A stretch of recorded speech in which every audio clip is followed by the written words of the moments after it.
right? All kinds of flavors, all kinds of styles to accommodate all kinds of riding and riders. Let's get on topic.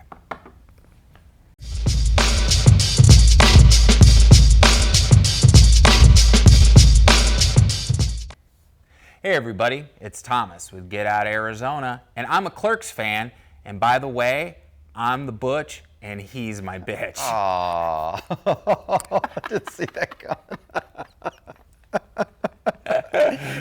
Right? God, man, where could you get this type of entertainment? It's not only informative, but entertaining as well. No, but in all seriously, guys, welcome back to another episode of Toolbox Topics.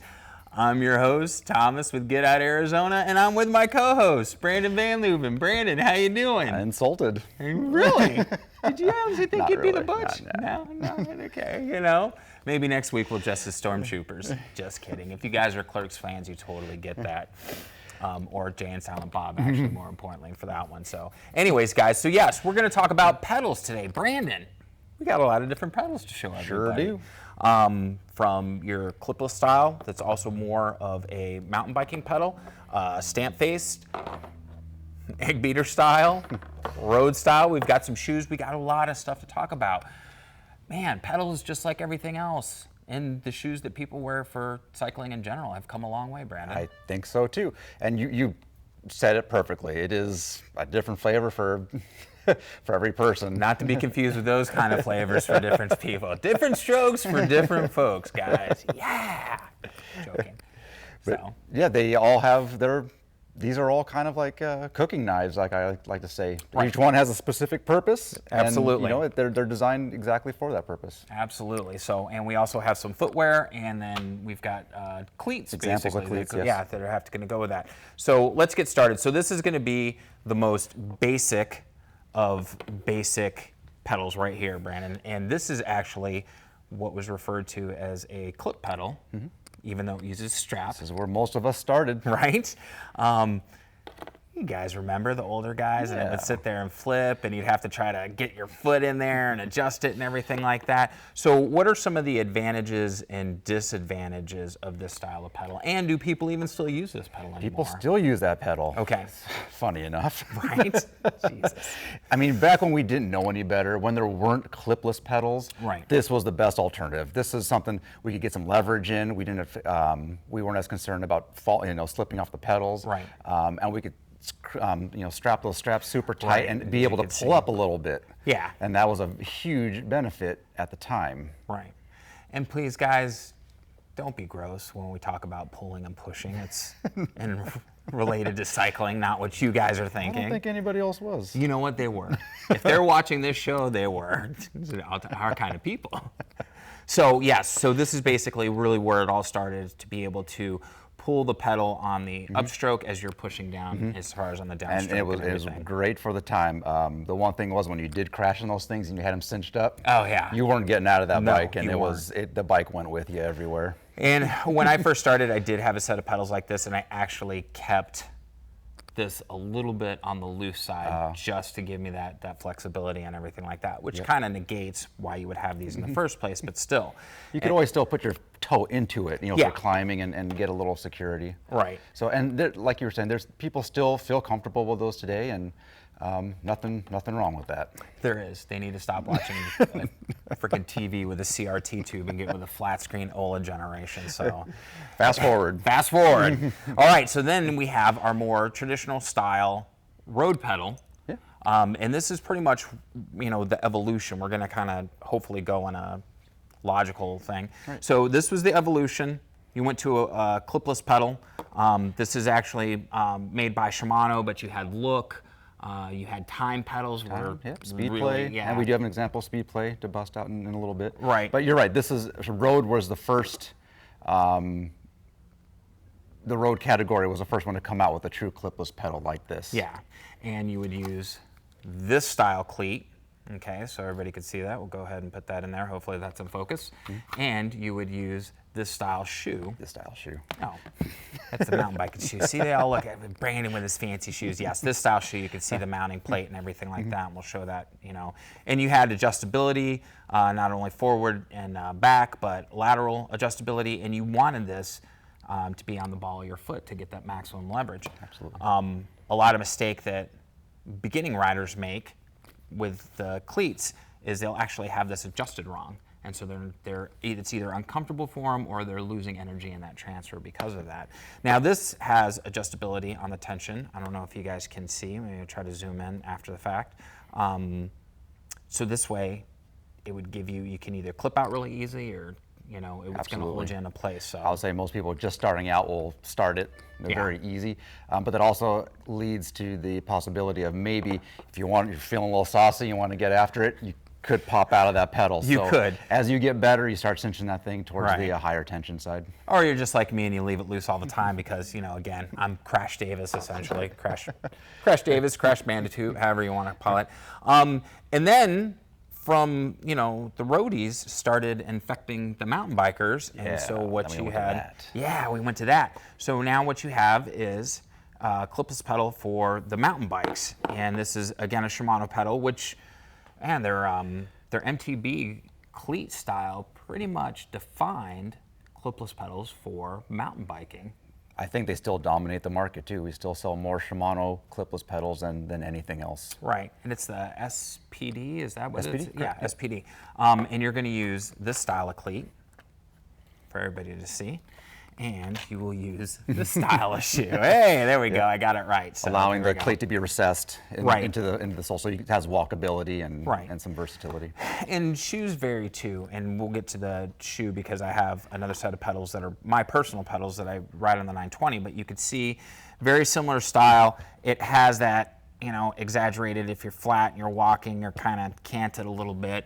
I used to refer to it as the duck walk. You'd have to walk. Try going into Circle K with one of these sons of bitches on your feet and not sliding around on the tile. So this is basically where the evolution came into the mountain biking. But the original ones were just massive and chunky and everything. Bulletproof though, built like tanks. I know I've gone through a couple pairs. So, and then we have the evolution even further. And I had an example that I didn't bring, unfortunately, but Brandon was great. He has this one. This is going to be more of a traditional fat pedal that has the SPD recessed in. So you can see, if you miss your clip in, you can still get that traction. And this is kind of the, you know, the movement from a performance application to something more for the everyday rider. Even people that don't race or want to get really, you know, put a lot into their pedal stroke, they can still get an advantage by something like this. Yeah, absolutely. Now the set that I used, which I no longer use, was a stamp face, which I have an example that we'll be showing here in a moment, but it had a recessed clip design on both sides. Right. So no matter what, but you had the advantage of a stamp face. This is a little bit smaller. I say this one's more for your commuter. Yeah, absolutely. Or a gravel rider even. And then you had Crank Brothers come on the scene. Yep. And they came up with... Oh, that's Speed Play. Speed Play. But it's a lollipop design. Yes. Yes. Crank Brothers got the egg beater. My bad. That's right. So again, we can almost go back to the last episode where I said I was actually the talent because I was the funny one. Oh. He's got the brain though. Sometimes, not all the time. He's got his moments. Yeah. So, so this is Speed Play, and this is a lollipop, and you can see it's very, very tiny, very minimalist as far as that goes. What style cleat? You know, that's kind of the trade-off. The cleat on this is enormous compared to the Shimano cleat. I wish I had an example to show you, but it's probably, you know, we'll almost put a link down below. Twice as thick and about the same size, but probably twice as thick as these.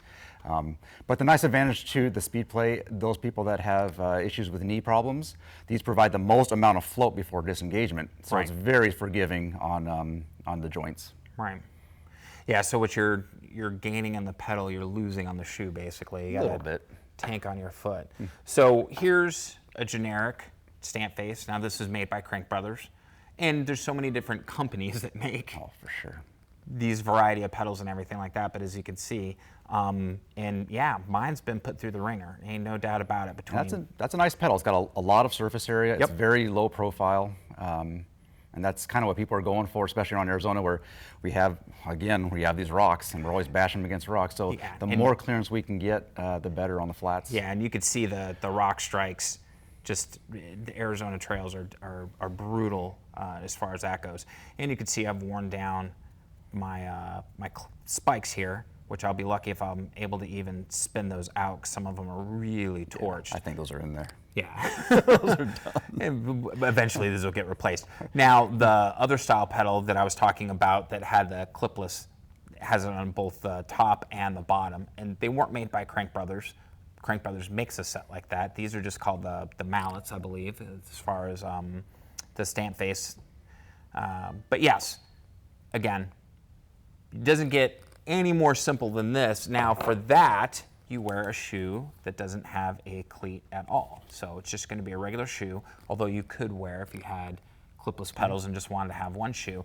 Now, I don't wear a mountain biking shoe. It's not categorized as a mountain biking shoe. This shoe is actually made by Oboz. It's a hiking shoe because I tend to do a lot of hiking biking. The trails I ride, are really rough, and God, there's a lot of times where I have to push the bike, and I'd rather have something that's a little bit heavier but more comfortable and sturdy on my foot. And as you can see, I don't know, maybe it sits flat. So if I'm hiking up a summit or literally, putting the bike up and everything, this is going to offer me the most amount of traction and the most comfortability as far as comfort on my foot. So there's that. Got to get the shot. Yeah, got to get the shot. And then we have an egg beater style. Now this is a Crank Brothers pedal, and they make one like this. I'm going to hold that down. That is like this, but it's just the egg beater portion as far as that goes. Now, Crank Brothers, again, they make a great pedal. This one's, fairly fancy, magnesium cage. It's ultra lightweight, titanium spindles. Yes, I'm that guy sometimes. And the cleat is just a little bit different, as you can see, from the SPD cleat. And they make it out of brass. Unfortunately, it's a wearable item. So you will have to replace those. And even you can see is this style shoe, this is made for gravel riders. It's very flat, it wears like a regular shoe. You can wear this for mountain biking as well. But this combination is the combination I use on my 920, my bike packing bike. So offers a lot of flexibility. Again, you can adjust the tension on these and everything. Yeah. And if I may add another, if you don't have the cage surrounding it, 4 points of engagement is pretty nice when you're out there in technical stuff. Right. You just got to put your foot down and it's going in. Yeah. In one of those. One thing we do see, because it's a little bit lighter in the build there, sometimes if you smash that against a rock, you're going to lose 2 points of engagement, this one and that one, if that one gets smashed. Right. But that's all right. Pros and cons on everything, Of guys. course, and that's what we want to. I don't think they'd ever actually, well, it'd be cool. Maybe they make a perfect pedal or something like that. So, but yeah, so, I mean, as you can see, just from, what we've shown you, there's such a variety in styles to choose from for a variety of different riders. Now, I wouldn't be so presumptuous as to tell you that you shouldn't wear clipless out on the trails. For a while, I wore clipless on the trails, but the type of terrain that I ride, predominantly, it wasn't conducive, Sure. Just as fast as and experienced as I am as clipping out. There were some times where it was like, not fast enough, So this is why I wear a stamp face. So if I need to bail and let that bike fly, I'm not going with it. So, Absolutely. But, you see different riders are going to ride different things. And there's different people that have, a couple different bikes, but they have multiple pedals depending on what they're actually riding that day for what they used. I would use a clipless stamp face if I were riding, say, Pemberton, which isn't that technical. It's very fast and where that, would be to your advantage. But something like Sedona, a hiking bike, no, you're just asking for a bad time as far as that goes. So, Brandon, did we miss anything today? One thing I'd like to say before we take off, cleat placement. We talked about that a little bit. Right. I would say probably 99 out of 100 people, you can just center this cleat up on there and they'll be just fine. I want to make a point of saying that if you develop any troubles with your knees or your ankles after you've started clipping in, there is a professional fit that can be done for that. It's fairly inexpensive. Now, is that something that you guys offer here? We do offer that here. Most bike shops that have a fitting service will give you that option as well. Once again, they're inexpensive, and they will base that fit off of a couple of things, your metatarsal arches, and then also kind of the fitter will look at how you stand naturally and base it off of that. So if you do develop issues, there's so many advantages to being clipped in, and we hate to see people go back after not being clipped in. So there are options. If you're having trouble, get a fit done. That could make a world of difference. Right. Funny side note, I was supposed to get a bike fitment done. Still waiting on that. Right? Exactly. But when that day actually comes, folks, we're going to do a whole series on it. So stay tuned for that. Maybe before the 4th of July, you might actually see that. So that'll be some good footage. It will be some good footage if we ever get it. So no, guys, on a serious note though.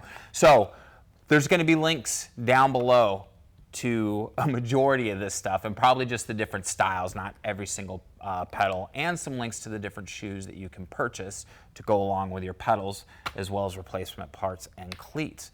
There's also going to be a link down below to Trek Bicycles West Phoenix. So if you have any additional questions, you can call this guy. Yeah, you can. Yeah. Or any of the guys down here, Kale, Wyatt, Cole. They're all super good dudes, and they will be more than happy to assist you getting you into what you need and what's going to work best for you. So, yeah. Is there anything else we're missing, Brandon? I think that was pretty good. It was pretty good. You know? That was a lot of information. Yeah, a lot of information. I mean, it took a while for Brandon to get used to the fact that I like to spoon and cuddle afterwards, but, you know. Yeah, it's one of those things. Just gotta take it. Around. He did take it. No, joking. He sure did.